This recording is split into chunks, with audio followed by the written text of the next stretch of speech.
राधा माधव कुंज बिहारी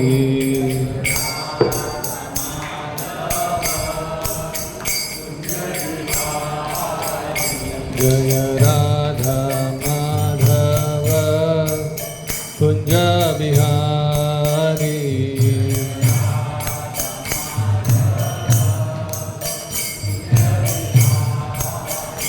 जय गोपी जन वल्लभ गिरिवरधारी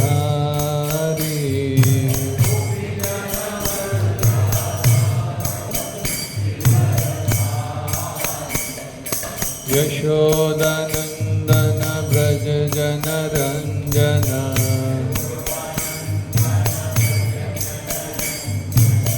यशोदानंदन व्रज जन रंजन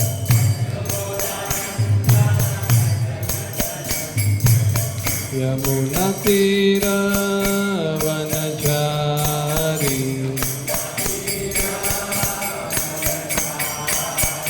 हरे Krishna Krishna Krishna Hare Hare Hare Ram Ram Ram Hare Hare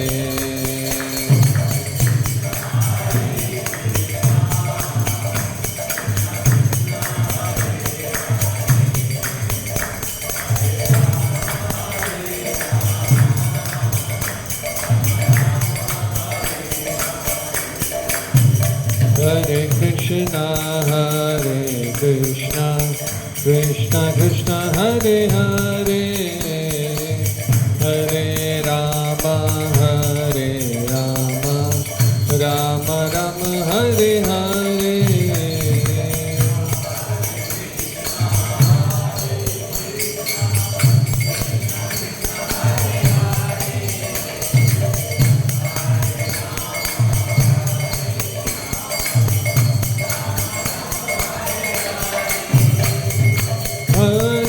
Krishna Krishna Krishna Hare Hare Hare Rama Rama Rama Hare Hare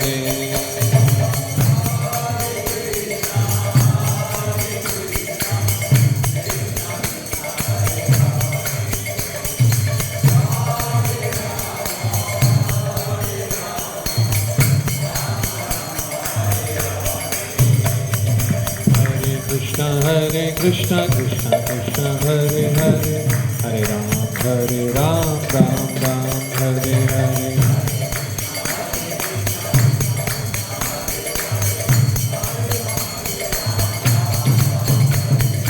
Hare Krishna Krishna Hare Hare Hare Ram Ram Hare Hare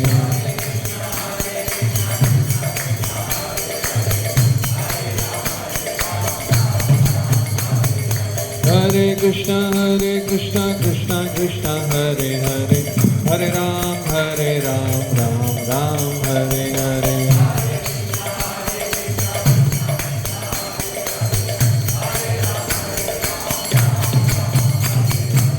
Hare Krishna Krishna Hare Hare Hare Rama Rama Rama Hare Hare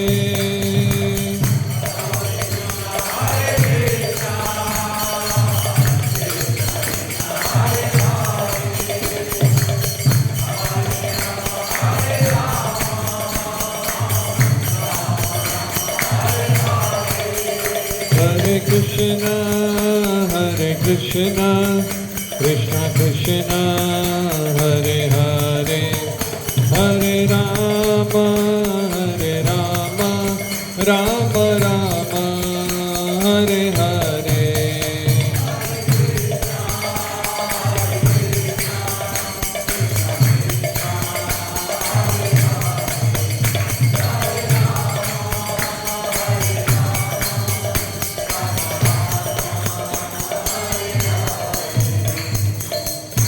हरिनाम संकीर्तन यज्ञ की समवेत भक्त वृंद की निताई गौर प्रेमानंदी।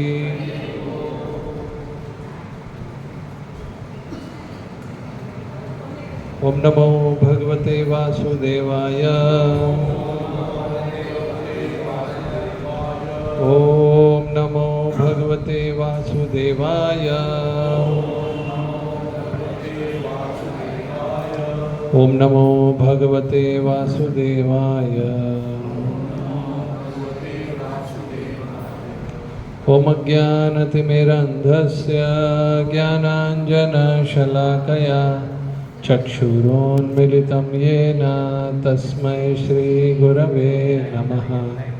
श्रीचैतन्यमनोभीष्टं स्थापितं येन भूतले स्वयं रूप कदा मह्यं ददाति स्वपदान्तिकं।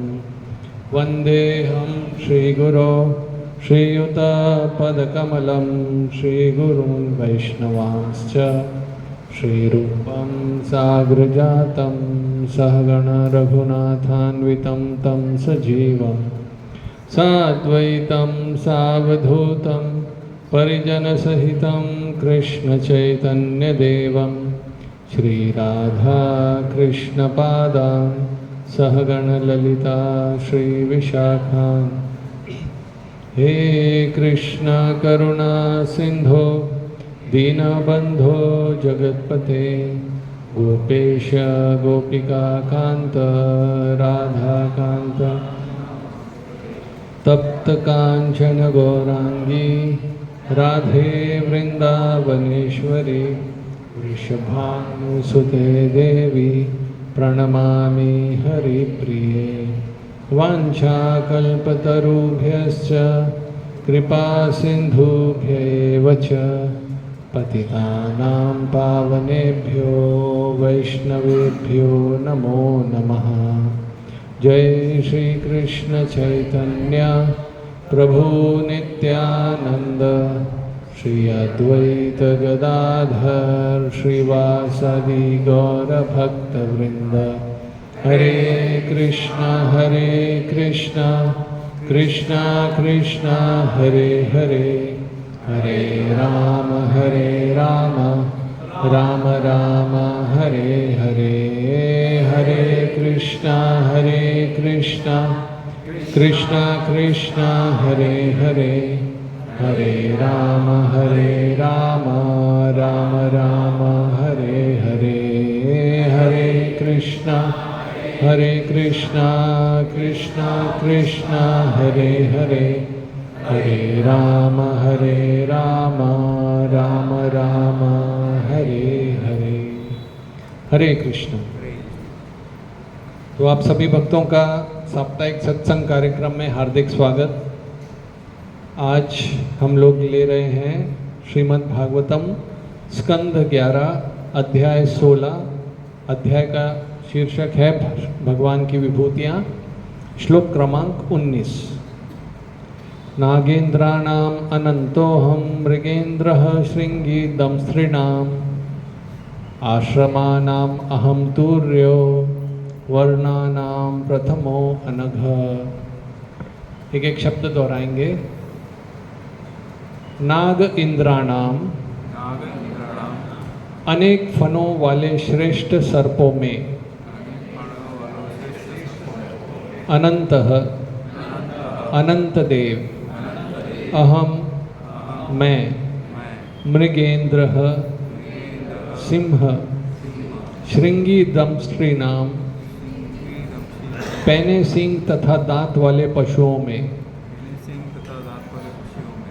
आश्रमाणाम चारों आश्रमों में अहम मैं तुर्यः चौथा यानी कि संन्यास वर्णानाम चार वृत्ति परक वर्णों में कुछ ज़्यादा ही शुद्ध हिंदी है प्रथम या ब्राह्मण अनघ हे निष्पाप। बस अनुवाद हे निष्पाप उद्धव, श्रेष्ठ सर्पों में मैं अनंत देव हूँ और पैने सींग तथा दांत वाले पशुओं में मैं सिंह हूँ। आश्रमों में मैं चौथा आश्रम अर्थात संन्यास आश्रम हूँ और चारों वर्णों में मैं प्रथम वर्ण अर्थात ब्राह्मण हूँ। मुझे एक बार याद है, मैं पुस्तक वितरण कर रहा था भगवत गीता, तो 2 प्रकार के पुस्तक वितरण होते हैं, कई प्रकार के होते हैं। उसमें से एक होता है कि हम लोग कंपनी में लगाते थे, कंपनी में एंट्री गेट पे या कैंटीन में टेबल ऐसा लगा के, तो जब भी एम्प्लॉयज़ आते थे तो उनको क्रेडिट पे देते थे। वो एक प्रकार का होता है, उसमें काफ़ी बुक्स जाती है। एक बार 10 करीब लोगों ने ले लिया, फिर तो तुमने लिया क्या करके सब चला जाता है। एक बार हम लोग ऐसे घर घर में जाके, ऑफिसेज में जाके, स्कूल्स में जाके पर्सनली 1 to 1, उसमें किताबें कम जाती हैं मगर सेटिस्फेक्शन बहुत मिलता है। सबसे ज़्यादा सेटिस्फेक्शन मिलता है आप एक एक व्यक्ति को मिलो, क्योंकि वो आपको अपना अपना फिलॉसफी सुनाता है, कुछ अलग अलग प्रकार के लोग होते हैं। तो एक बार मैं एक स्कूल में गया, जैसे ये एक स्कूल है, तो सीधा मैं अपना जो टीचर का स्टाफ रूम में चला गया। स्टाफ रूम में सब लोग बैठे थे, टीचर, इंग्लिश टीचर, मैथमेटिक्स, सब अलग अलग। मराठी मीडियम में गया, वहाँ पे मैंने भगवत गीता दिखाई। ये गांव का जगह था, अपने जो वाड़ा का जो वहाँ पे ये है, उधर मैं वितरण कर रहा था एक स्कूल में। तो एक टीचर ने जैसे मुझे देखा तो बोला, क्या आपके भगवान गीता में ऐसा बोलते हैं, चातुर्वर्ण्यम मया सृष्टम, गीता का श्लोक है, 4 वर्ण मैंने बनाए हैं। तो मैंने बोला, अभी ना तो नहीं बोल सकते, गीता का ही श्लोक है, चातुर्वर्ण्यम मया सृष्टम। मैं बोला हाँ, गीता में भगवान ने बोला है ऐसा। तो बोला तो हम ये गीता नहीं ले सकते। क्यों? क्योंकि वो भागों में, अभी मुझे पता चला, पहले उस समय पता नहीं था, वो शोषण, ब्राह्मण, आदिवासी, इस प्रकार से उनकी सोच रहती है, क्योंकि ऐसा हुआ है पहले। तो मैंने उनको बोला कि आपने पहली लाइन बोली चातुर्वर्ण मया सृष्टम, आगे वही श्लोक में कृष्ण बोलते हैं गुण कर्म विभागशः। मैंने जो वर्ण बनाए हैं ये जन्म से, जन्म कर्म से नहीं बनाए कि ब्राह्मण का बेटा ब्राह्मण, ऐसा नहीं बनाए, गुण से बनाए हैं। ब्राह्मण के गुण हैं सत्यम, शौचम, क्षमा, दया, शांतिम, आर्जवम, ये गुण से होता है।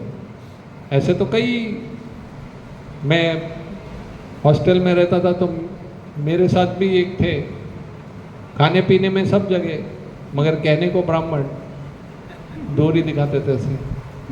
कलयुग का एक लक्षण भी है, 12वें स्कंद में कई लक्षण बताए गए हैं कलयुग के। उसमें बताया लावण्यम केश धारणम, सुंदरता बड़े बड़े बालों को रख के बताई जाएगी। अगर धागा है तो ब्राह्मण है, और दाम्पत्य अभिरुचिर, केवल काम सुख के लिए पुरुष और स्त्री साथ में आएंगे, जवाबदारी या रिस्पॉन्सिबिलिटी लेने के लिए नहीं। और भी बहुत कुछ है, सरकार बहुत टैक्स लेगी, अभी भी बढ़ते जा रहे हैं। और परेशान होकर जो थोड़े बहुत ठीक ठाक बुद्धि वाले हैं वो लोग जंगलों में और पहाड़ों में भाग जाएंगे।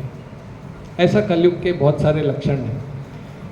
तो इस तरह से जब मैंने बताया तो उनको समझ में आया कि हाँ, ये गुण और कर्म से विभाग बनाए हैं भगवान ने, क्योंकि जब तक शिक्षा नहीं दी जाती है तब तक व्यक्ति को ज्ञान नहीं मिलता है। सुखदेव गोस्वामी 10वें स्कंद में बोलते हैं, जब भगवान की कथा होती है तो 3 प्रकार के लोगों का फायदा होता है। वासुदेव कथा प्रश्न पुरुषम 3 पुनातीत, 3 लोगों को शुद्ध होते हैं। वक्तारम, जो बोल रहा है वो सबसे पहले शुद्ध होता है। टीचर को कुछ सिखाना है तो पहले खुद सीखना पड़ेगा। जितना उसको पता है उतना ही वो लोगों को बता सकता है, उससे ज़्यादा नहीं बता सकता। दूसरा है प्रच्छकम, जो प्रश्न पूछता है वो उसका शुद्धिकरण होता है। और श्रोत्रिम्स जो सुनता है, तत्पाद सलीलम यथा, जैसे गंगा तीनों लोगों को शुद्ध करती हुई जाती है, ऐसे वासुदेव कथा सभी 3 प्रकार के लोगों को शुद्ध करती है। तो यहाँ पे हम देखते हैं भागवतम सुखदेव गोस्वामी बोल रहे हैं और प्रश्न उद्धव कृष्ण को कर रहे हैं और कृष्ण वक्ता हैं, हम श्रोता हैं। तो सुखदेव गोस्वामी 12वें स्कंद में बताते हैं, ततश्चानु दिनम धर्म सत्यम शौचम क्षमा दया कालेन बलिना राजन नांक्षति आयुर्बलम स्मृति। कलयुग के और एक लक्षण में से है, 12वें स्कंद के दूसरे अध्याय का पहला श्लोक। बोले कि दिन प्रतिदिन ततश्च अनुदिनम धर्म, धर्म कम होगा, सत्य सच बोलने की कम होगा, शौचम सफाई, क्षमा करने की जो वृत्ति है, लोग मैं बदला लूँगा या लूँगी, जो भी बदले की भावना, क्षमा दया, काले न बलिना, काल बड़ा बलवान है हे राजन, काले न बलिना राजन नांक्षति, आयु भी कम हो जाती है, बलम स्मृति। तो इस तरह से अभी कल ही हमने स्वतंत्रता दिवस मनाया, ऊपर भी देखेंगे तो हरा सफ़ेद ऑरेंज झंडा बनाया हुआ है, हर जगह पे लगाया भी हुआ है। तो थोड़ा स्वतंत्रता के बारे में 1947 में मिला था, तो तकरीबन 79 साल 80 साल हो गए पाश्चात्य ब्रिटिश लोगों से स्वतंत्रता मिले हुए।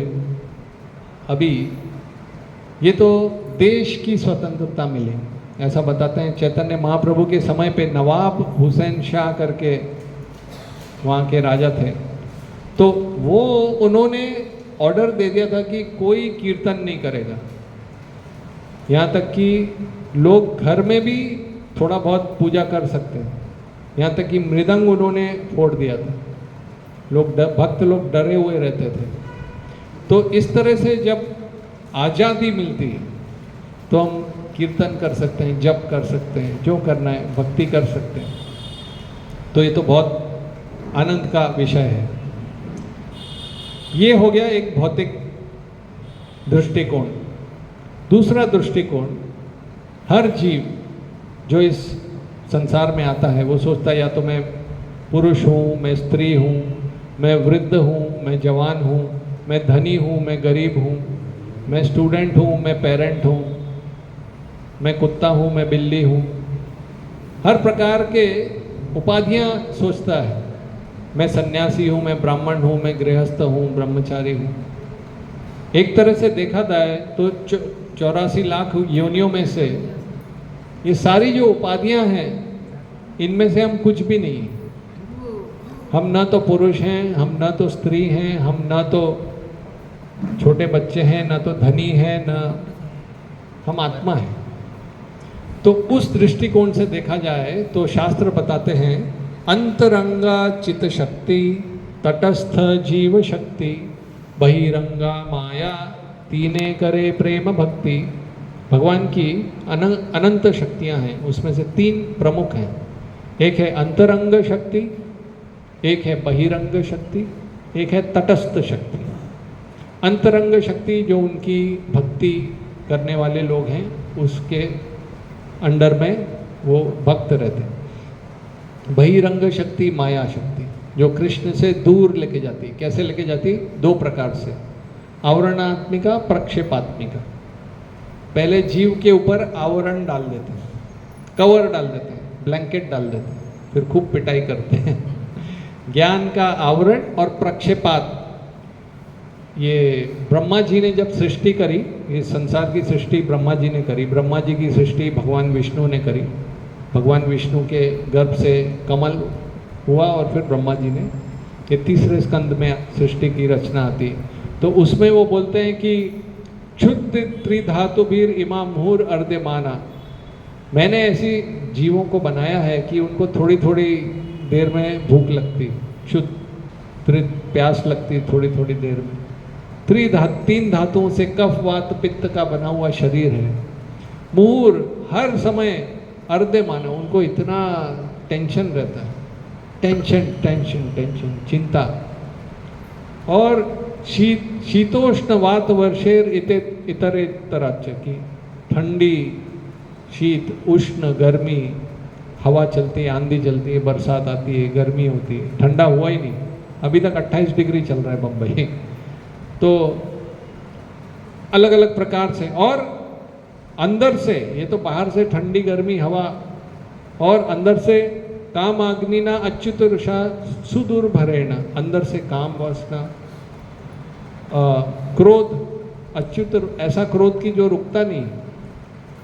तो संपश्यतो उरुक्रम मन सीदते में, ब्रह्मा जी बोलते हैं ऐसी सृष्टि मैंने करी है, ऐसे आवरण डाल दिए, तो इनको देखकर मैं दुखी हूँ। तो ये आवरण से, माया से हम ढक गए हैं। और हम कौन है? न तो हम अंतरंग शक्ति हैं, न तो हम बहिरंग शक्ति हैं, हम तटस्थ शक्ति हैं। जैसे सी बीच के ऊपर एक तट होता है, कभी सूखता है, कभी गीला होता है, कभी सूखता है, कभी गीला होता है। तो हम कभी भगवान की भक्ति में रहते हैं, कभी माया में रहते हैं।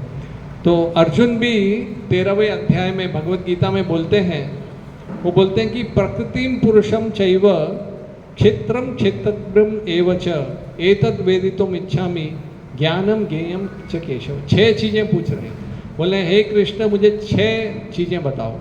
क्या बोले कि प्रकृति क्या है, पुरुष क्या है। प्रकृति यानी भोगी जाने वाली शक्ति, पुरुष यानी जो भोग करना चाहते हैं। स्त्री भी एंजॉय करने के मूड में, तो पुरुष ही माना जाता है उसको, हालांकि है प्रकृति। तीसरा पूछा क्षेत्र, क्षेत्र क्या है? कार्य क्षेत्र। क्षेत्रज्ञम, इस कार्य क्षेत्र को जानने वाला कौन है? चौथा। आगे बोलते हैं ज्ञान क्या है, और ज्ञान से क्या जानना चाहिए वो वस्तु। तो कृष्ण उसमें बताते हैं, श्री भगवान वाच इदम शरीरम कौन्तेय, ये शरीर जो है ये क्षेत्र है। हर व्यक्ति को, जैसे किसान का खेत उसका क्षेत्र होता है, कार्य क्षेत्र। तो ये शरीर इदम शरीरम कौन्तेय क्षेत्रम अभिधीयते, ये क्षेत्र है।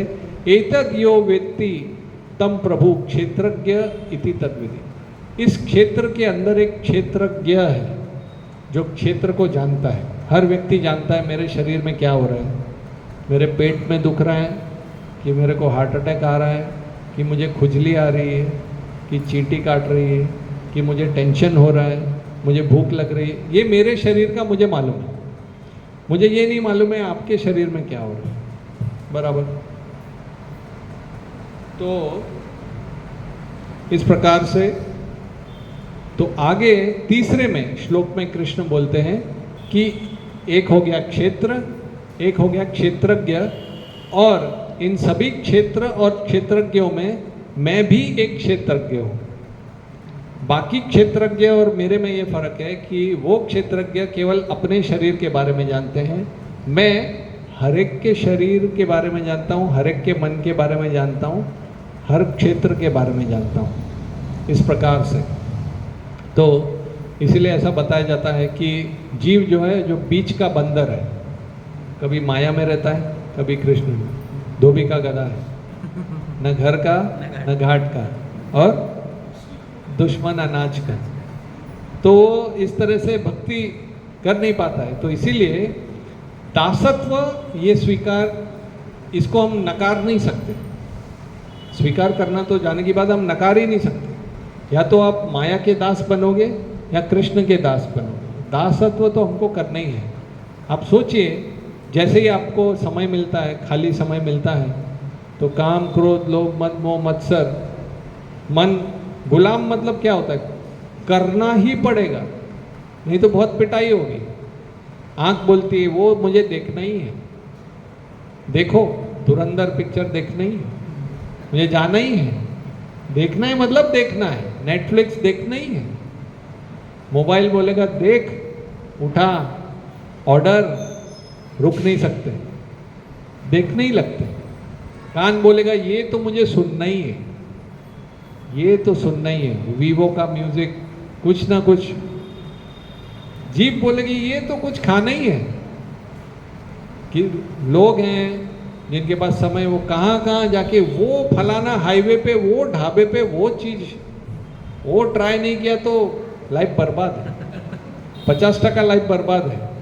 वो उधर जाके वो आइटम तो खाना ही चाहिए। जीभ बोले काम का, तो इसीलिए बताया जाता है आँख, नाक, कान, जीवा, त्वचा अलग अलग अलग अलग। इसलिए बोलते हैं कि गुलाम मतलब हर वो व्यक्ति पूरी तरह से दासत्व में रहता है। प्रहलाद महाराज, नरसिंह देव जब हिरण्यकशिपु का वध हो गया तो प्रहलाद महाराज को बोलते हैं कुछ वर मांगो, मेरा स्वभाव है कुछ देने का। तो प्रहलाद महाराज बोलते हैं कि कुत्राशिष श्रुति शुक मृगतृष्णि रूपा, मृगतृष्णि रूपा। वो बोलते हैं कि इस संसार में हे प्रभु हर व्यक्ति चाहता है कि कुछ उसको सुख मिले, कुछ आशीष मिले, मगर वो बोलते हैं कि यहाँ इस संसार का जो भी सुख है ना, उसको एक नाम देते हैं श्रुति सुख। सुनने में बहुत अच्छा लगता है, मुझे ये मिल जाए। एडवर्टाइजमेंट क्या है, एक बार एक अरब देश में एडवर्टाइजमेंट करनी थी वो पेप्सी की, तो वहाँ पे जो एडवर्टाइजमेंट का बोर्ड लगाया, 3 बोर्ड लगाए। एक आदमी चल रहा है रेगिस्तान में पूरी तरह से धूप में पसीने में, फिर उसके बाद दिखाया पेप्सी दिखाया बीच में पेप्सी पी रहा, और फिर तीसरा दिखाया तरोताज़ा, मिल गई शक्ति, मिल गई युक्ति। अब ऐसा बोर्ड वो भारत वाला लगा के गया और वो भूल गया कि अरब वाले उल्टा पढ़ते हैं, तो उन्होंने देखा वो मिल गई शक्ति, खुश था, पेप्सी पिया, फिर उसकी हालत ऐसी हो गई, तो उनकी सेल्स डाउन हो गई। तो एडवर्टाइजमेंट डिपार्टमेंट जैसा होता है, तो बार बार आपको बताया जाता है इसमें सुख है, इसमें सुख है। वो जाता है, मैंने उदाहरण दिया ना 25 पैसे का सर्कस, एक बार गांव में सर्कस आता है 25 पैसे का सर्कस, रशियन सर्कस। उधर से जंप मारेगा जोकर, वहाँ से झूलेगा, हाथी आएगा, शेर स्टूल पे खड़ा होगा, कूदेगा आग के सर्कल में से, ओनली 25 पैसे में। तो बड़ी लाइन लग जाती है। फिर उसके बाद अंदर जाता है कोई, बोलता है सर्कस दिखाओ, तो वहाँ पे बॉडी बिल्डर रहता है, सर्कस झाड़ू लेके दे सटासट, बोलता है 25 पैसे में रशियन सर्कस, यही है 25 पैसे का सर्कस। बाहर जाता है, अगली तरफ बोलते क्या हुआ क्या हुआ, कैसा था सर्कस? सर्कस सोचता है मुझे तो मार पड़ी, अब इन लोग को बता दूंगा तो इनको नहीं पड़ेगी। बोला क्या सर्कस था, आ जाओ, बेस्ट सर्कस। तो और सबकी पिटाई होती है, हर कोई जो है सर्कस के अंदर घुस रहा है, सोचता है कि मुझे सुख मिलेगा, मगर बाद में ये कहाँ आ गए हम, यूं ही साथ चलते चलते इस तरह से। तो कुत्राशिष श्रुति सुख मृग तृष्णि रूपा, जैसे रेगिस्तान में पानी दिखता है और वो हिरण जो है, प्यासा हिरण पानी जैसा दिखता है उसको, और उसके पीछे भागता है, भाग के इतना प्यासा रहता है, वो धूल को अपने मुंह में लेता है और उससे क्या होता है, प्यास कम नहीं होती और बढ़ जाती है। क्वेदम कलेवरम अशेष रुजाम विरोह।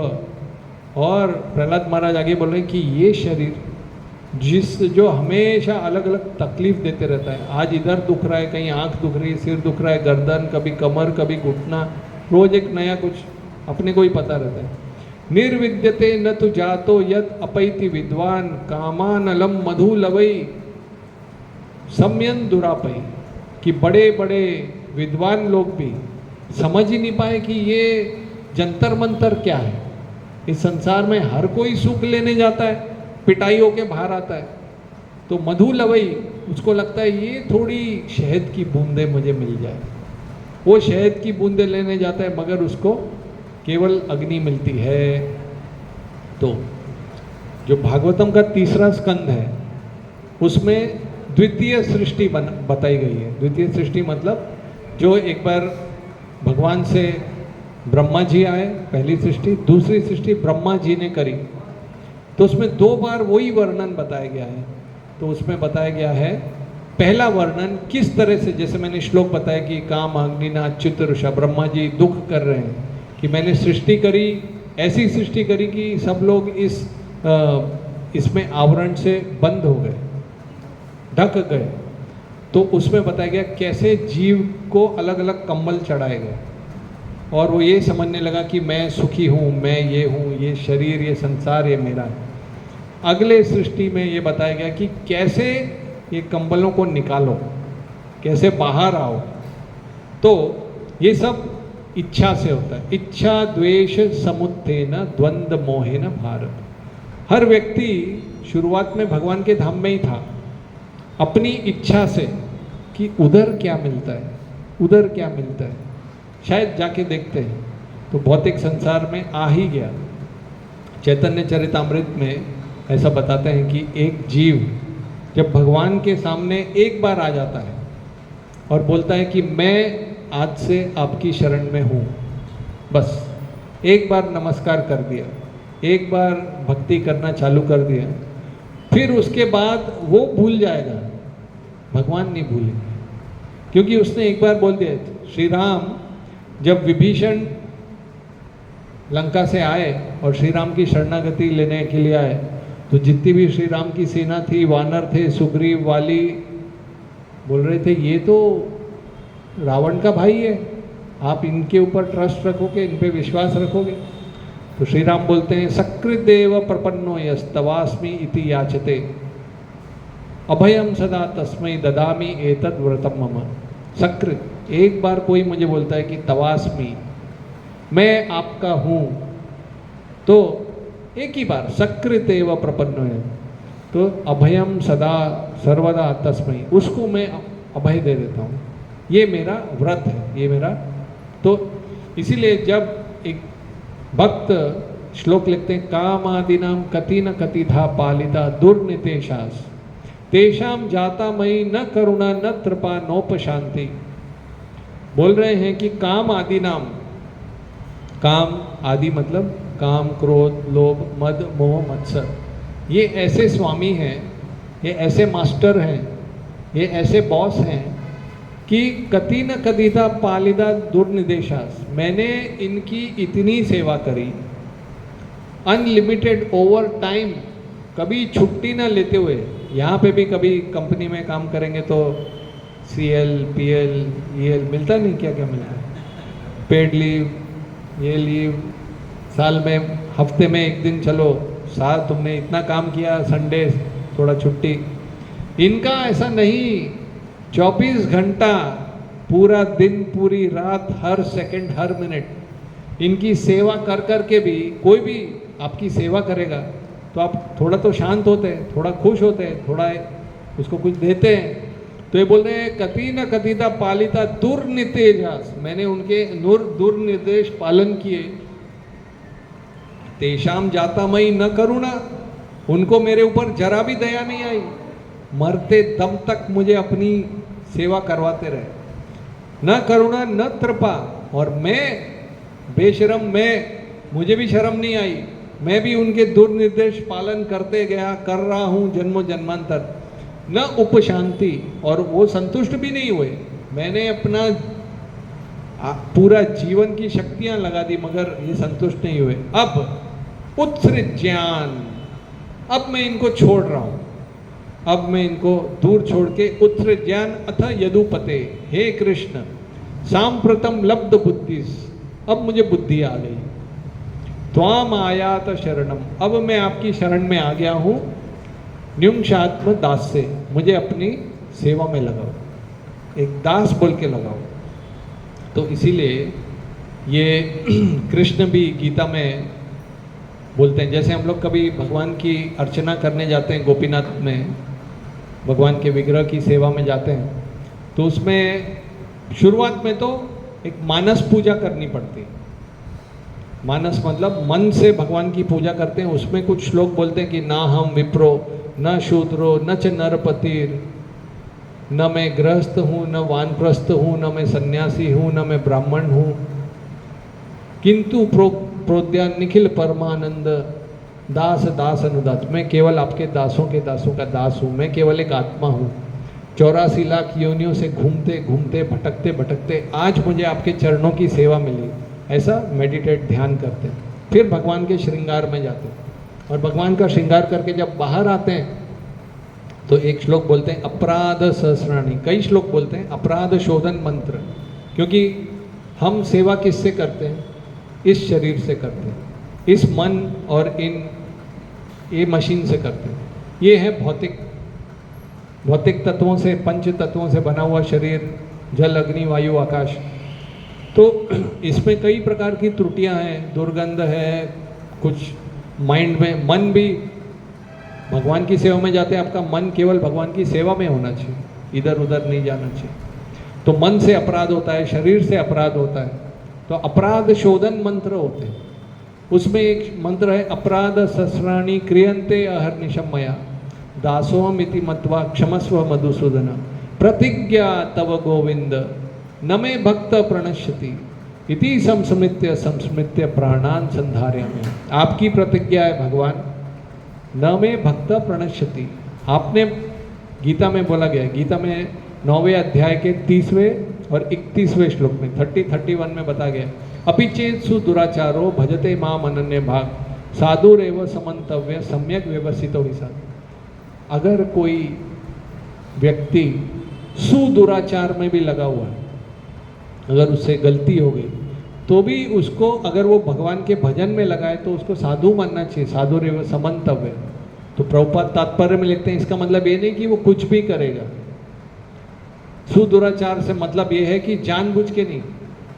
जैसे यहाँ के भी कोर्ट में अगर आप प्लानिंग करके गलत कार्य कर रहे हो तो आपको ज़्यादा कड़ी सजा होती है, और अगर आप कभी गुस्से वश या परिस्थिति वश आप कुछ कर रहे हो तो सजा थोड़ी कम होती है। तो प्रभुपाद लिखते हैं कि जैसे कि नरसिंह पुराण में एक श्लोक आता है कि चंद्रमा है, चंद्रमा में कभी कभी आप देखो एक खरगोश का एक चिन्ह दिखता है, देखा है किसी ने? खरगोश बैठा हुआ ऐसा दिखता है। आप ध्यान से, अभी मुंबई में क्या आप चंद्रमा देखो, सूर्योदय, बिल्डिंग ही इतनी बड़ी बड़ी है ना, सूर्य, हमारा तो सूर्योदय की बिल्डिंग से बाहर आ गया सूरज तो सूर्योदय हो गया, और बिल्डिंग के पीछे चला गया तो सूर्यास्त हो गया। क्या चंद्रमा देखो, कभी फिर भी दिख जाए तो ध्यान से देखना, मैंने देखा है। पूर्णिमा का चंद्र होगा तो आप उसमें देखोगे तो आपको एक खरगोश बैठा हुआ दिखता है, ऐसा बैठा हुआ दिखता है, उसके 2 कान भी दिखते हैं। तो नरसिंह पुराण में बोलते हैं कि चंद्रमा में कभी कभी कुछ काले धब्बे दिखते हैं, तो उसका मतलब हमको वो न देखकर देखना चाहिए कि हमें चांदनी रोशनी ठंडक कितनी अच्छी आ रही है। तो ऐसा बताया गया है कि सुदुराचार ऐसा। और प्रभुपाद आखिरी तात्पर्य में उसकी लाइन में लिखते हैं कि अगर वो भक्त अपना आचरण सुधार नहीं रहा है तो उसको अच्छा भक्त नहीं माना जाएगा। और अगले श्लोक में लिखते हैं, क्षिप्रम भवति धर्मात्मा शाश्वत शांतिम निगच्छति कौन्तेय प्रतिजानी ही। हे अर्जुन, तुम बोलो, मैं नहीं बोलूँगा, क्योंकि मैंने कई बार अपनी प्रतिज्ञा तोड़ी है। कृष्ण ने प्रतिज्ञा ली थी मैं अस्त्र शस्त्र नहीं उठाऊंगा, फिर उन्होंने कब उठाया था?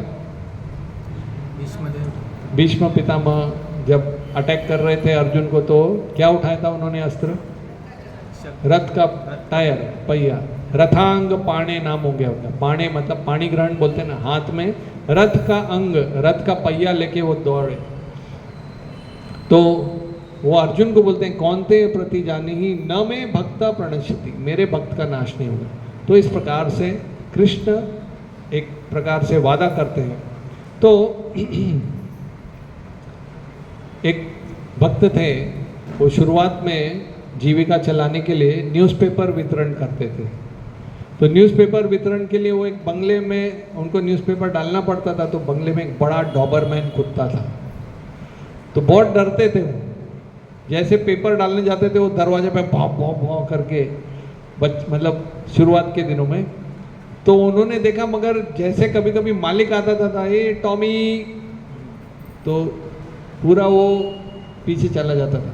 तो उसी प्रकार से जो जीव होता है वो किसी न किसी प्रकार से माया उसको सताती रहती है।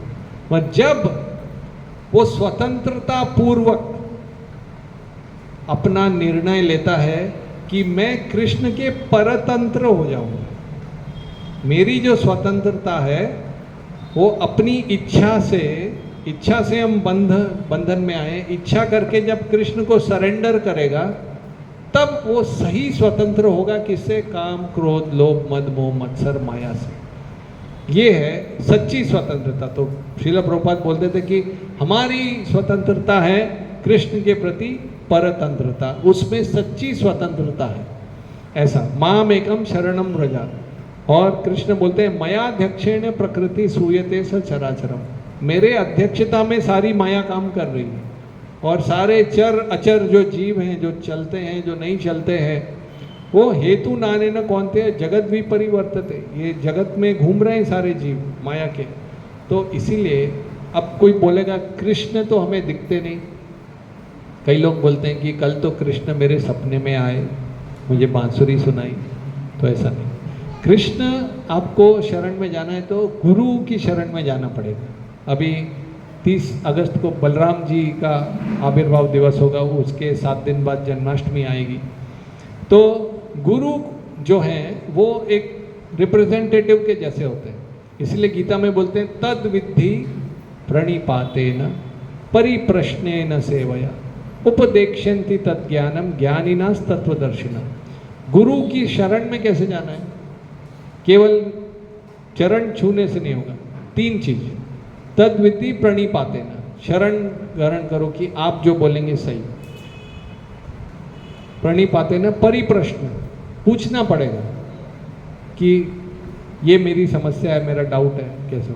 और सेवा, कुछ सेवा करनी चाहिए। श्रील प्रभुपाद कभी कीर्तन करते थे तो देखते थे कि कोई जो पियक्कड़ है, पिया हुआ है, कुछ वो टॉयलेट के रोल्स होते हैं ना, नैपकिन्स, वो 2 रोल ला के रख दिया शुरुआत में टॉयलेट में जाके, तो बोला देखो इसकी भी सेवा करने की इच्छा। श्रील प्रभुपाद बोलते थे कभी आप रास्ते पे जाओगे तो कोई कुत्ते का बच्चा वो आपके पैर में आएगा, क्यों आ रहा है? बोल रहा है मुझे स्वामी मुझे शरण में ले लो। वो भी ढूंढ रहा है कि कोई मुझे शरण में ले। तो उपदेक्षन्ति ते ज्ञानम, जब आप सेवा करोगे, शरण में आओगे, परिप्रश्न करोगे, तो वो अपना ज्ञान आपको देंगे। ज्ञानिना तत्वदर्शिना, वो जानते हैं। यहाँ तक कि ये गुरु की शरण लेना चाहिए ये बताने के लिए स्वयं भगवान भी जब आते हैं, जब श्री राम आए तो वशिष्ठ और विश्वामित्र को गुरु बनाया, जब कृष्ण आए तो सांदीपानी मुनि को गुरु बनाया, जब चैतन्य महाप्रभु आए तो भी ईश्वरपुरी को गुरु बनाए। हम सभी को पता है सांदीपानी मुनि का आश्रम उज्जैन के पास है, अंकपट करके एक जगह है, तो वहाँ पे उनका आश्रम है।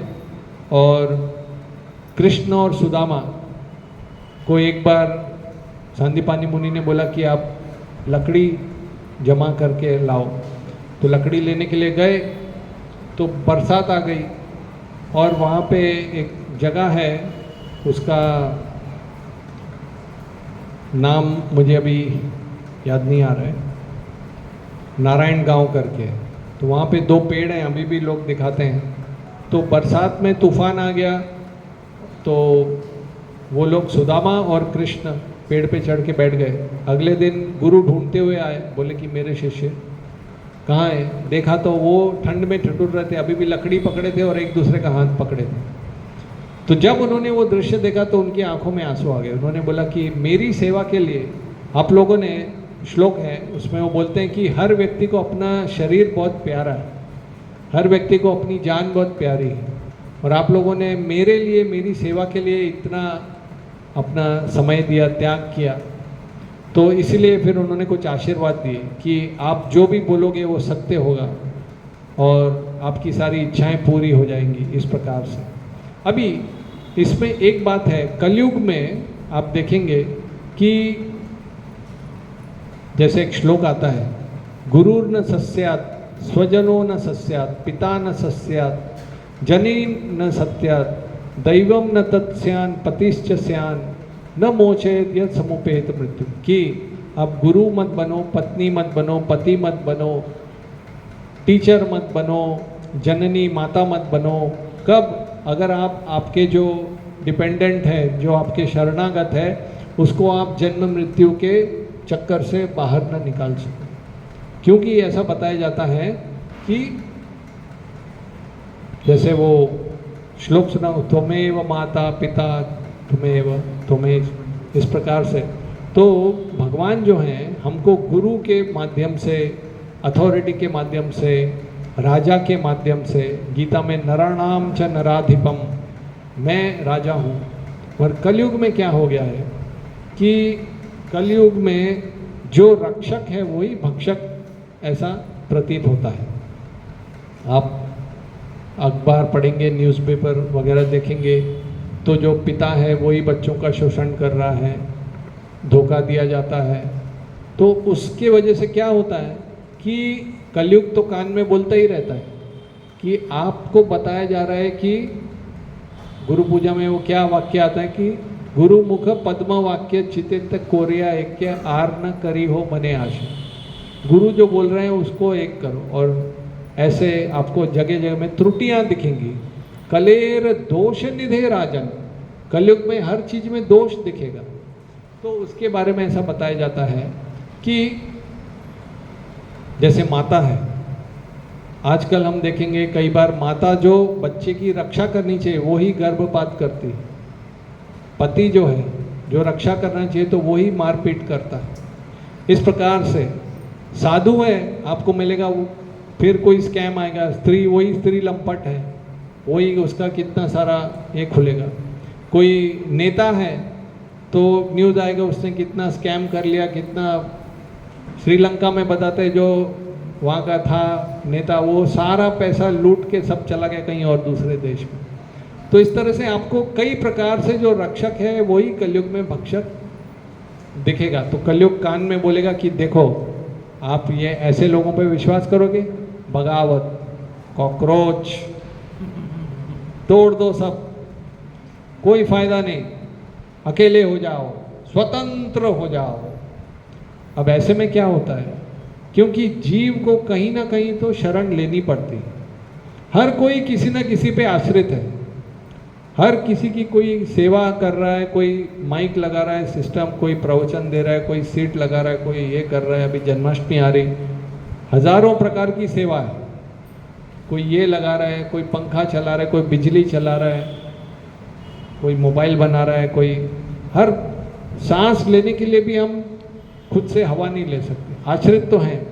तो जब हम अपने आप को स्वतंत्र मान लेते हैं तो उसमें होता क्या है कि अपने पैर पे खड़े होने के चक्कर में, जैसे जो कुत्ता होता है, एक होता है पालतू कुत्ता, उसके पास बैच होता है, ऐसा बैच होता है, और जो रास्ते का कुत्ता होता है उसको पत्थर मारते हैं, जो करना है करते हैं। तो कृष्ण की शरण या भक्तों की शरण अगर हम नहीं लेते हैं तो वो क्या होता है कि जिसकी शरण फिर हम लेने जाते हैं, क्योंकि शरण तो लेना पड़ेगी किसी ना किसी की, तो वहाँ पे फिर वो गुंडा राज हो जाता है।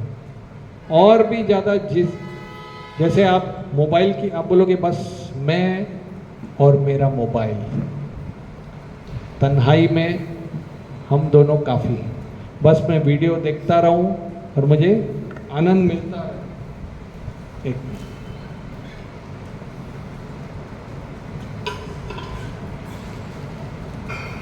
मगर उसमें भी आप पाएंगे कि केवल शोषण नहीं होता, आपको एडवर्टाइजमेंट दिखाई जाएगी, धीरे धीरे धीरे आपको उसी वस्तु के प्रति आकर्षित किया जाएगा जो मधु लवई दुरापई। वो आपको लगेगा कि इसमें से मुझे शहद की बूंदें मिलेंगी, मगर वो आखिर में आपकी शक्ति, आपका समय, आपकी स्वास्थ्य, आपका हेल्थ, आपकी आंखें, आपका नींद, अगर बहुत देर तक गेम्स खेल ली, बहुत देर तक, मैं ऐसे ही खुद के जानकारी के लिए रिसर्च स्टडी कर रहा था कि मैंने सुना कि गेम खेल के कुछ लोग पैसे कमाते, थोड़े बहुत नहीं, करोड़ों करोड़ों कमाते हैं वो खाली गेम खेल के, ओनली गेम। पबजी और ऐसी सब कुछ ये होती है, उसमें आपको, मैं ये नहीं बता रहा हूँ आप गेम खेलो, मैं आगे भी हर चीज़ का, हर सिक्के का पॉजिटिव नेगेटिव होता है। तो 8-10 घंटा उनको रोज़ गेम खेलते, जब वो इतना लेवल पे पहुंच जाते, क्योंकि दुनिया भर में फिर कुछ कॉम्पिटिशन्स होती हैं, जैसे ओलंपिक्स होती है, दूसरे गेम्स की, क्रिकेट की कंपटीशन होती है, फुटबॉल की होती है, वैसे ई स्पोर्ट्स करके गेम्स की कंपटीशन होती है, उसमें टीम बना के जाना पड़ता है। 4 लोगों की टीम, इंडिया की 3 टीम जाती है 12 लोगों की, कोरिया चाइना वाले तो बहुत एक्सपर्ट। उसमें तकरीबन 1 मिनट में आपके मतलब जो गेम्स में जीतना पड़ता है, सब कोऑर्डिनेशन, मैंने इतना खेला नहीं मगर जानकारी, टीम बनाना पड़ता है कुछ उसमें। एक आइलैंड पे गिरते हैं, फिर वहाँ पे आप इसको मारो उसको मारो, गोलियाँ चलाओ, मेनली वही गेम रहता है। वो सब 400 क्लिक 1 मिनट में तकरीबन 400 क्लिक होते हैं, खट खट खट खट, मतलब गिना मैंने अप्रोक्सीमेट 1 सेकंड के 6 क्लिक। उतनी आपकी एक्सपर्टीज होनी चाहिए आपको। और फिर उसमें जाके आपको यूट्यूब में भी आप देखेंगे गेम अपलोड करते हैं, ये दिखाते रहते हैं वीडियो, उसका पैसा मिलता है, एड्स का पैसा मिलता है, वो सब मिलता है, बहुत सारा है। मगर वो जो भी उस कंपटीशन में जाते हैं मैक्सिमम 25 साल की आयु में उनको रिटायर होना पड़ता है। 25 में रिटायर, क्योंकि वो खेल खेल के उनकी आंखें खराब, उनकी कमर दर्द, गर्दन में प्रॉब्लम, कलाई में प्रॉब्लम, हाथों में प्रॉब्लम, दिमाग पूरा सड़ गया पूरा। 25 साल के अंदर अंदर जिंदगी समाप्त। तो इतनी हालत खराब। नींद, आप ऐसा वो लाइटें दिखती रहेंगी मोबाइल पे, तो नींद में आपको नींद नहीं लग पाएगी, ऐसा झटका लगेगा बार बार, ऐसा होता है। तो वो भी एक प्रकार का, जैसे भागवतम में ये आता है, अंग महाराज थे, भक्त थे, उनके पुत्र हुए वेण, सबसे बड़े पाप करने वाले। वेण का जब जन्म हुआ था, वो बचपन से ही अपने जो खेलने वाले जो साथीदार थे उनका खून कर देता था, इतना पापी था। जानवर दिखते थे, जानवरों को मार देता था, ऐसा। इंग्लिश में एक मूवी भी आई थी ऐसी, उसी टाइप से। तो जो अंग महाराज थे, जो भक्त थे, उन्होंने बोला ये मेरा क्या पुत्र आ गया है, पापी। तो इस तरह से अंग महाराज तो चले गए जंगल में, छोड़ के चले गए। और वेण जो है जब राजा बना, तो वेण ने बोला सब ब्राह्मणों को, नराणाम नराधिप, कृष्ण गीता में बोलते हैं कि नरों में मैं राजा हूं, ऐसा श्लोक बोल के ब्राह्मणों को बोला मैं। कृष्ण क्या बोल रहे हैं, मैं राजा हूं, कृष्ण की पूजा मत करो, मेरी पूजा करो। आज से यज्ञ नहीं होने चाहिए, जो होगा मेरे लिए होगा। तो उस समय के ब्राह्मण और वैष्णव बड़े ताकतवर थे, उन्होंने थोड़ा बहुत मौका दिया। एक था कि जितने भी डाकू और चोर उचक्के थे, उनसे सबसे बड़ा डाकू ये वेण था। तो उसकी वजह से बाकी डाकू लोग चुप के बैठे थे, ये बहुत बड़ा गुंडा है बाबा, मतलब हमसे भी बाप है वो। तो बाकी सब चुप बैठे थे, एक ही वो सबको गलत कार्य में लगाता था। मगर ब्राह्मणों को क्रोध आया, उन्होंने निश्चय किया कि अभी ये लायक राजा नहीं है। तो हुम करके हुंकार किया और वेण उधर ही मर गया। अब क्या हुआ, जो जितने भी डाकू चोर उचक्के थे उनको मौका मिल गया, अब तो गया, इसने हमको दबा के रखा था। तो सारी जनता पे लूट पाट अत्याचार चालू हो गया, धूल उड़ रही थी। भागवत में बताते हैं धूल, सब भाग रहे थे इधर उधर। तो सब लोग वो संतों के पास है, बोला आपने वेण को तो मार दिया, अब क्या होगा, इनकी हालत देखो। तो उन्होंने निर्णय किया, हाँ राजा की आवश्यकता है तो शरण की आवश्यकता है। फिर कथा आती कि वेण के शरीर को उन्होंने, उनके जो जांग है उसको मथा, वो सब वैदिक पद्धति से। तो पहले तो सारे वेण के जितने पाप थे, वो पाप से एक व्यक्ति उत्पन्न हुआ, बाहु क्या ऐसा कुछ नाम था उसका, उसको बोला भागो इधर से, जंगल में तुम्हारा राज्य रहेगा जंगल में। वो बड़ा नम्र था, मैं क्या करूं, पूरा काला रंग का, बोला तुम जंगल में जाओ, जंगल से बाहर मत आना, भिल्ल गोंड उस टाइप के। फिर पृथु महाराज जो भगवान के साक्षात शक्त्यावेश अवतार, 3 शक्त्यावेश अवतार बोलते हैं, व्यासदेव, पृथु महाराज और एक थे। तो उन्होंने फिर अच्छा राज्य किया। तो इस तरह से, तो जब हम अगर ये नहीं करते, शरण कहीं ना कहीं नहीं लेंगे, स्वतंत्र हो जाएंगे और किसी भी अथॉरिटी को नहीं मानेंगे, न सबसे बड़ा रुपया, न पिता न भैया, इस प्रकार से। तो क्या होगा, 3 उसमें तकलीफ आएगी। पहला है चिंता। हर व्यक्ति को जब कोई वो स्वतंत्र हो जाता है तो उसको चिंता आ जाती है। जैसे मैं अपना उदाहरण देता हूँ, मैं शुरुआत में जब दिनों में कुछ भक्ति करता था, मेरे कुछ कॉलेज के पेपर बाकी थे, तो मेरे पिताजी के कान में किसी ने काना फूसी कर दी है, तो इस्कॉन में जाता है, पढ़ाई नहीं कर रहा है, इसके पेपर भी बाकी। तो एक दिन पिताजी का फ़ोन आ गया, बोला बेटा, वो तो हर चीज़ कविता में ही बोलते थे, बोले बेटा हम एक थाली लगा सकते हैं, उसमें बेटा और बाप प्रसाद ले सकते हैं, 2 थाली नहीं लगा सकते।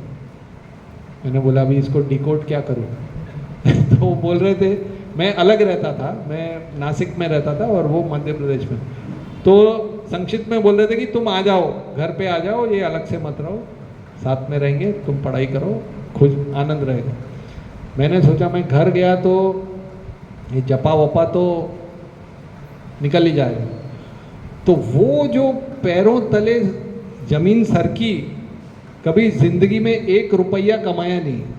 पैसा चल, हर जीने के लिए, सांस लेने के लिए पैसा लगता है, तो उसके लकीली पिछले दिन ही एक व्यक्ति आए थे, बोले कि मैं कोचिंग क्लास में पढ़ाता हूँ, मैं जॉब छोड़ना चाहता हूँ, आपको करना है क्या? तब तो मैंने पिछली शाम ही बोला ये सब मुझे ज़रूरत नहीं है, सब ठीक है। उसी फ़ोन आने के बाद अगला फ़ोन उसी को किया, तो अभी भी है क्या कोचिंग क्लास? खैर, मैं ये प्रिंसिपल बता रहा हूँ, जब आप किसी अथॉरिटी को स्वीकार नहीं करते हो तो आपको चिंता आ जाती है। कोई स्त्री कोई स्वीकार नहीं करती है तो उसको शोषण करने वाले कितने पुरुष मिल जाते। एक पुरुष के अंडर में थी, उसकी शरण ले ली, छोड़ दी, तो फिर वो हर कोई, जैसे हिरण अगर सब शेरों के बीच में आ जाए तो सब शेर, डॉक्यूमेंट्री आप देख लो। दूसरा क्या होता है, अकेलापन। कोई व्यक्ति सोचेगा कि मैं खुद ही जी लूँगा, मुझे नहीं ज़रूरत है किसी की, हम किसी का एहसान नहीं लेते, कोई ज़रूरत नहीं, तो अकेलापन। क्यों? क्योंकि कोई भी व्यक्ति, नो मैन इज़ आइलैंड, कोई अकेला नहीं रह सकता। कमरे में बैठ के अकेला बैठा रहे, वाईफाई सब, खाना भी आता रहे, संबंध चाहिए। हर किसी को ददाति प्रतिगृह्णाति गोयम आख्याति पृच्छति भुंक्ते भोजायते चैव षड्विधा प्रीति लक्षणम। ददाति, कुछ दो कुछ लो, भुंक्ते भोजायते, कुछ खिलाओ कुछ खाओ, कुछ गोयम आख्याति पृच्छति, कुछ प्रेम से कुछ बताओ, कुछ अपनी बात उसकी सुनो। तो ये षड्विधा प्रीति लक्षणम, इसमें आनंद है। थोड़ा मेरे पास कम रहेगा, मिल बांट के आधी कटिंग चाय पी लेंगे, एक पिक्चर में था। तो इस तरह से तो समाज की ज़रूरत है, मगर हम बोलेंगे मुझे समाज नहीं चाहिए, तो ये हमारा समाज बन जाएगा। फिर इसी में हम ढूंढेंगे गेम्स को, इसी में रील्स को, इसी में वीडियो को, मगर वो जो व्यक्ति की ज़रूरत है, 4 दीवारों से बाहर आने की ज़रूरत है, लोगों से मिलने की ज़रूरत है, बात करने की, भावनाओं का आदान प्रदान करने की, हवा महसूस करने की, चलने की, व्यायाम करने की, वो एक कमरे में बैठ के ये सब नहीं मिल सकता। मेंटली, शारीरिक रूप से हेल्थ खराब होगी, माइंड की भी हेल्थ खराब हो जाएगी। तो दूसरा हो गया अकेलापन, और तीसरा है असंतुष्ट। व्यक्ति असंतुष्ट हो जाएगा, क्योंकि वो सोचेगा कि इस जीवन में मैं किसी के साथ विश्वास नहीं कर सकता हूँ, कोई भी संबंध में मैं उतरूँगा, संबंध मतलब सेक्रीफाइस, सेवा, पति पत्नी का संबंध, कुछ सेक्रीफाइस, कुछ देना होगा, कुछ लेना होगा, तो सेक्रीफाइस करना नहीं चाहते, मगर उस संबंध का फ़ायदा पूरा लेना चाहते। हर आश्रम के साथ कुछ जवाबदारी आती है, कुछ बेनिफिट आता है, 2 चीज़ आती है। किसी भी परिस्थिति में, किसी भी रिलेशनशिप में, किसी भी संगठन में आपको कुछ बेनिफिट मिलता है कि इस संघ में रहकर मुझे कुछ फ़ायदा होगा, पर कुछ देना भी पड़े। तो लोग चाहते हैं कि मुझे फ़ायदा सब मिले, मगर मैं कुछ दूँ ना, तो इसीलिए फिर वो 1 नाइट स्टैंड, कुछ बिना शादी किए रहना करना। ये 1967 1967-68 में हिप्पी लोग ऐसा करते थे। श्रील प्रभुपाद जब पाश्चात्य देश में गए थे तो इसी तरह से वो बोलते थे स्वतंत्रता, हमको ये समाज नहीं चाहिए, हमको हिप्पी बनना है। घर से हिप्पी मतलब क्या, कुछ भी कपड़े पहनो, मत नहाओ, कैसे भी रहो, no war only love. Only love मतलब वो स्त्री पुरुष का संबंध, वो उनका लव है, वॉर नहीं चाहिए, वियतनाम वॉर नहीं चाहिए। उनका नियम था 30 के ऊपर किसी की उम्र है तो उसकी बात ही मत सुनो। प्रभुपाद कितने थे 70 में गए थे। तो जब उन्होंने देखा कि श्रील प्रभुपाद ये जो बोल रहे हैं, उनके पास एक एप्पल आता था, वो एप्पल को काट के उतना टुकड़ा देते थे। उन्होंने देखा कि ये व्यक्ति कुछ मांग ही नहीं रहे, खाली वो कुकिंग करते, उनको प्रसाद देते, फिर वो शुरुआत में तो प्लेट भी नहीं धोते थे, तो प्रभुपाद प्लेट धोते थे, प्रभुपाद टाइपिंग करते थे, बताते थे। तो उन्होंने ना तो कभी राम सुना ना कभी कृष्ण सुना। एक प्रवचन में प्रभुपाद बोल रहे हैं, you know Krishna, Krishna he like with flute, blue colour, God, Gopi. वो सब ऐसे देख रहे थे, क्या बात कर रही है, कौन कृष्णा, क्या बोल रहे, ब्लू कलर, गाय चराते।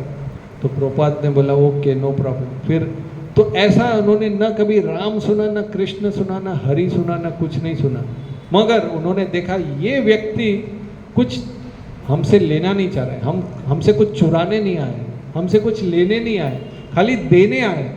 तो ये अगर बोल रहा है कि कृष्ण भगवान है तो हमको कृष्ण तो नहीं मालूम, हमको स्वामी जी मालूम। उनका प्रेम देख के धीरे धीरे धीरे एक दिन उन्होंने पूछा हम आपके लिए कुछ करें, तो उन्होंने पहले तो पूछा ये प्लेट कौन धोता है। प्रभुपाद बोले मैं ही धोता हूँ, और कौन कोई है क्या इधर धोने। बोला ठीक है, अरे ये क्या हो रहा है, हम खा रहे हैं खाली प्लेट वो धो रहे। तो ऐसे शुरुआत हुई, फिर वो इतने समर्पित हो गए, जो भी कमाते थे डोनेशन देते थे, प्रभुपाद ने मांगा नहीं। फिर उसके बाद प्रभुपाद जहाँ भेजते थे, यहाँ जाओ प्रचार करने, ऐसे चले जाते थे, बिल्कुल ऐसे जैसा हमको तो अभी तो सब अरेंज रहता है, माइक ये सब कुछ नहीं। ऐसे ही 3 गृहस्थ लोग गए थे लंदन में, कहाँ कार्डबोर्ड बॉक्स में रहते थे, क्या क्या नहीं किया। जयपुर में एक बार जब भारत में इंडिया में आए थे, ट्रेन में कोई सेठ मिलने आया प्रभुपाद से, बोला कि मुझे भागवत सप्ताह करना है, कुछ करना है, ऐसे बात किया। प्रभुपाद समझ गए ये इम्पोर्टेंट है। वहाँ पे 2 ये शिष्यों को बोला उतर जाओ, ये स्टेशन जयपुर पे, ट्रेन कहीं और जा रही थी, इधर ही उतर जाओ, देखो क्या कर सकते हो, पंडाल प्रोग्राम में अरेंज करो। कमाल है। एक बार प्रभुपाद ने उनको, ट्रेन में जा रहे थे, प्रभुपाद ने बोला मुझे गरम चावल और दाल चाहिए। तो वो अब वो कहाँ से लाएंगे, तो उनकी जो शिष्या थी मालती माता जी और ये, वो पेंट्री में गई, बोले कि हमको दाल चावल बनाना है। तो उन्होंने बोला ये सब नहीं चलता है। तो वो जब ऐसे सुनी, बोली हमको बनाने दो, हम ट्रेन से कूद रही है, हमको हमारे गुरु महाराज के लिए हम बर्तन धोएंगे, बनाएंगे, भगवान को भोग लगाएंगे। वो देखकर वो आश्चर्य, बोले नहीं बाबा आप कूदो मत, आप बना लो। इतना उनका मतलब समर्पण, क्योंकि वो प्रभुपाद का प्रेम देखकर। तो ऐसे जब गुरु होते हैं तो फिर वही कृष्ण के रूप में आते हैं। तो स्वतंत्रता सच्ची यही है कि हम परतंत्रता स्वीकार करें और उस तरह से हम माया से पूरी तरह से स्वतंत्र हो जाएंगे। और इसलिए हमको परिश्रम करना चाहिए। कई बार हम साधना करते समय ढीले हो जाते हैं, नींद आती है, सोचते हैं 1000 बार बल्कि जब कर रहे कि नमाज पढ़ रहे वही नहीं समझ में आता, हरे कृष्ण हरे कृष्ण कृष्ण कृष्ण। तो कृष्ण गीता अपना भागवतम में श्लोक आता है, दृष्ट्वा परिश्रम स्वमातु स्वर्ण गात्राय दृष्ट्वा परिश्रमम कृष्णम कृपया आसीत स्वबंधने। जब यशोदा मैया ने देखा कि कृष्ण ने मटका तोड़ा, अभी जन्माष्टमी आ रही है ना, गोकुलाष्टमी, तो वो कृष्ण के पीछे भागी, तो उनके पसीने आ गए, उनके जो विस्तृष्ट कवरसृज, उनके जो फूल थे वो गिर गए। 2 पार्टी के फूल थे, एक फूल सोच रहे थे कि ये पाप करने जा रही है, भगवान को पकड़ने जा रही है, हम इसके भागीदार नहीं बनेंगे, तो वो गिर गए। दूसरी पार्टी के सोचते थे कि हमारा वजन यशोदा मैया को तकलीफ दे रहा है, तो वो गिर गए कि हम उनको मदद करें, तो वो गिर गए। ऐसा आचार्य लोग अलग अलग टीका देते हैं। तो मगर कृष्ण ने देखा कि स्विन्न गात्रा है, उनको पसीना आ गया, परिश्रम कर रही है, वो तो भगवान है। सोप्यस्त यद प्रबद सिद्ध में अवचिंत्य तत्वे, मुनि लोग, मुनि पुंगवानाम सोप्यस्त यद प्रबद सिद्ध में अविचिंत्य तत्वे वायोर अथापि मनसो मुनि पुंगवानाम, मन की गति से या वायु की गति से बड़े बड़े, पुंगव यानी बैल, मुनियों में बैल, मुनि पुंगवानाम, तो बड़े बड़े ऋषि मुनि कठोर तपस्या करके मन की गति कितनी होती है? आंख बंद करो, अभी 1000 किलोमीटर, मुझे याद आता है मैं कहाँ पे मेरा जन्म हुआ था, राजस्थान, कोटा। कब आंख बंद करो आप, अभी मन की गति से वो भगवान की तरफ जाते हैं। सोप्यस्ति यह प्रपद, पैर के नाखून का जो अगला शुरुआत है वो भी नहीं दिखते भगवान उनको। तो बड़े बड़े ऋषि मुनि ध्यान करके, मुनियों में जो बैल है वो भगवान को नहीं पकड़ पाते, ये गोपी पकड़ पाएगी जो गाइया चराती है, जो, मगर दृष्टवा परिश्रमम, कृष्ण ने देखा ये परिश्रम कर रही है, मेहनत कर रही है, तो कृपया आसीत स्वबंधन। उसमें ये नहीं बोलते दृष्टवा भाव, ये नहीं बोला कि यशोदा मैया का भाव देखा, मेरे लल्ला को मक्खन पसंद है, वो लल्ला वल्ला कुछ नहीं। जब करना है तो परिश्रम, नींद आ रही है तो खड़े हो जाओ, हरे कृष्ण। ध्रुव महाराज कैसे करते थे? हरे कृष्ण कृष्ण कृष्ण हरे हरे, हरे राम राम राम हरे हरे। मंगल आरती में सुबह उठ सकते हैं तो उठो, कम से कम जप करो ध्यानपूर्वक। तो इस तरह से हम अपनी भक्ति करेंगे तो उसमें बताया जाता है कि धीरे धीरे धीरे धीरे हम माया से स्वतंत्र हो जाएंगे। हरे कृष्ण। श्रील प्रभुपाद की, समवेत भक्त वृंद की, निताई गौर प्रेमानंदी।